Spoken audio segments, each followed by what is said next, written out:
I didn't want to lay picture. Okay, the phone is. The phone is she okay. So that we don't. And let's focus one at a time. Okay, first the camera. Look at the camera. We're on the camera. No, please. Nah. Okay, they happen. Look Let him so will be at the Exactly, he's always. Who him? Them not all the channel, I am ashamed. at the camera. Look at the camera. We are now. Yeah, wait. So, on I know she took out the studio camera. So, we can let's. No, it isn't. Do you see it, mommy? Oh, do you see it? Studio camera. Yeah. What I get The studio camera. Studio. Yeah, it's showing. Studio Vaseline. Studio phone. Okay?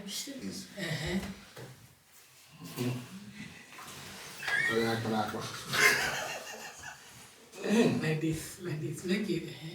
So I'm pushing guy. Yeah. Put your hand there. Okay. Yeah. Ngwa, ezenga mwana. Cheese. I think it's shame me is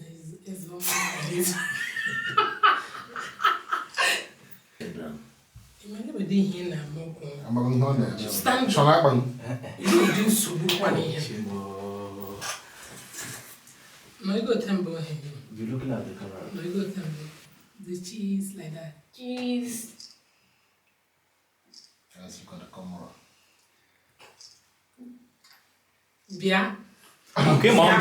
Guys, look at the camera. I think it was there. Guys, look at the camera. Give them wallahi. Oh, yeah, they make the whole thing. Guys, look at the camera. Mommy, when like, does it No, it's not. It doesn't hurt because all week is not from. Oh, yeah, well, I had it. It Doesn't hurt. doesn't hurt. Doesn't hurt. Alright? Remember, one straight. Oh, He may shake with an open shake. And I can't. Yeah, look at the camera.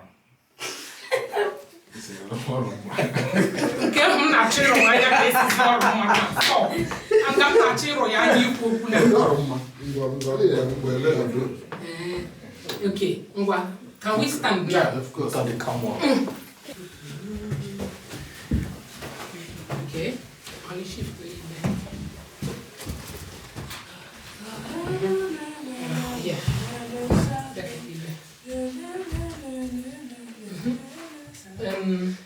Uzo Family. Hello, Emmanuel.